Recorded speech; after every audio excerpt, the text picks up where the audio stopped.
sini kami akan memaparkan makalah kami yang bertema ruang lingkup metodologi pengembangan dakwah. Pertama-tama saya akan menjelaskan pengertian metode pengembangan dakwah. Metode adalah ilmu atau cara yang digunakan untuk memperoleh kebenaran, menggunakan penelusuran dengan tata cara tertentu dalam menemukan kebenaran. Pengembangan adalah cara untuk mengembangkan dakwah supaya orang tertarik kepada agama dan melaksanakan agama itu dengan aturan-aturan tertentu. Yang kedua, macam-macam metode dakwah. Salah satu termasuk dalam dakwah ialah metode, karena metode bisa membantu seorang dai dan mempermudahkan seorang dai dalam melaksanakan misi dakwahnya. Berikut penjelasan tentang metode yang sesuai dengan sasaran dakwah. Yang pertama, metode dengan menggunakan lisan atau metode bilisan. Maksud dari metode ini ialah kita harus berbuat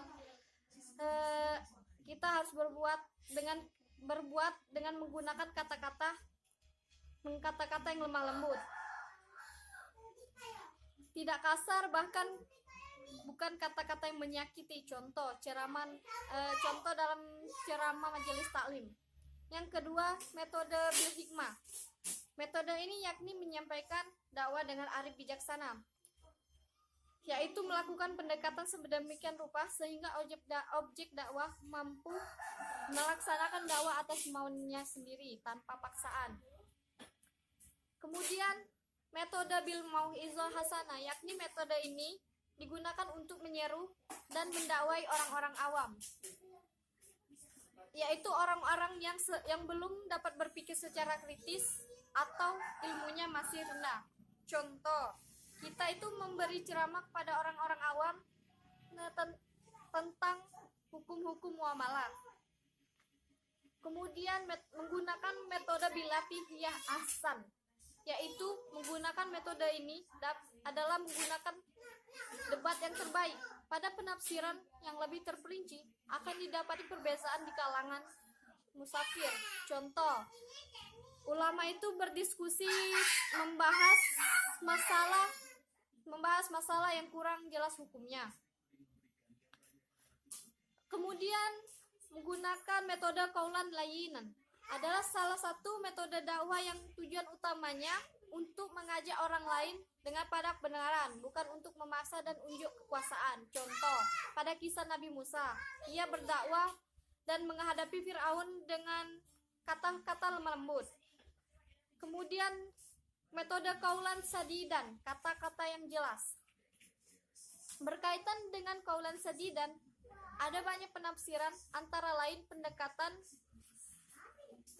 dan perkataan yang jujur dan tepat sasaran. Ini metode yang terakhir ialah metode qaulan masyurah, kata-kata yang memudahkan. Metode ini menjelaskan bahwa qaulan masyurah adalah kita harus menjawab dengan cara yang baik, lemah lembut, dan tidak mengada-ngada. Baiklah, saya Dita Indriani ingin melanjutkan penjelasan materi kelompok kami yang sudah dijelaskan teman saya, yaitu nomor 3. Bentuk-bentuk dalam penyampaian dakwah. 1. Bilisan dakwah adalah ajakan yang bersifat islami, sedangkan kata lisan adalah bahasa. 2. Bil qalam dakwah adalah dakwah dengan menggunakan media tulisan, seperti buku-buku, majalah, surat kabar, dan jenis lainnya. 3. Bil hal, kata al-hal secara etimologi berarti keadaan, artinya menunjukkan realitas dan terwujud dalam perbuatan nyata. 4.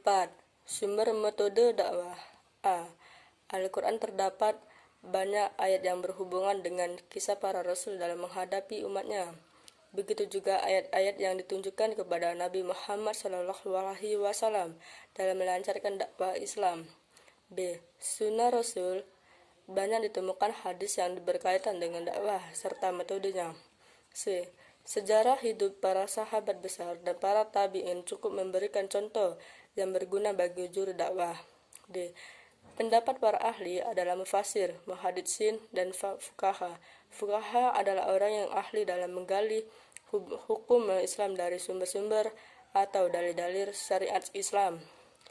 E. Pengalaman da'i. Pengalaman juru dakwah merupakan kumpulan hasil interaksinya dengan orang banyak, merupakan penerapan teori-teori yang dipahaminya dari sumber-sumber terdahulu. Alhamdulillah, saya berkesempatan untuk melanjutkan paparan makalah daripada kelompok 2, yakni dengan judul materi ruang lingkup metodologi dakwah. Sebelumnya sudah disampaikan 4 poin oleh rekan saya, Saudari Rika dan Saudari Dita, dan saya akan melanjutkan poin yang kelima, yaitu analisis sistem dakwah. Pertama, kita harus mengetahui dulu apa itu sistem. Sistem merupakan kumpulan unsur yang mungkin berupa benda atau perihal yang membentuk satu unit yang satu sama lain saling berkaitan dan saling mempengaruhi dalam mencapai tujuan. Dakwah itu bisa disebut sebagai sistem. Mengapa dakwah dikatakan sebagai sistem? Karena dakwah melibatkan beberapa unsur di dalamnya, baik unsur-unsur utama maupun sebagai unsur pelengkap. Adapun unsur-unsur di dalam dakwah yaitu ada maddah ad-dakwah, materi dakwah, kemudian da'i, subjek dakwah, orang yang aktif dalam menyampaikan materi dakwah, dalam aktivitas dakwah ini. Kemudian ada thariqah ad-dakwah, metode dakwah, ada wasilah dakwah, media dakwah, ada maqasid ad-dakwah, tujuan dakwah. Inilah tadi unsur-unsur yang ada di dalam dakwah, serta ada metode-metode yang harus kita perhatikan dalam berdakwah. Yang pertama ada metode historis, yang memperhatikan atau sejarah yang ada, terutama pada zaman Rasulullah SAW. Ada metode reflektif, kemudian ada metode riset dakwah partisipatif, dan terakhir ada riset kecenderungan gerakan dakwah. Mungkin ini saya dapat saya sampaikan demikian. Mudah-mudahan dapat bermanfaat sehingga menambah gairah semangat dalam dakwah kita semua, insyaallah, amin. Assalamualaikum warahmatullahi wabarakatuh.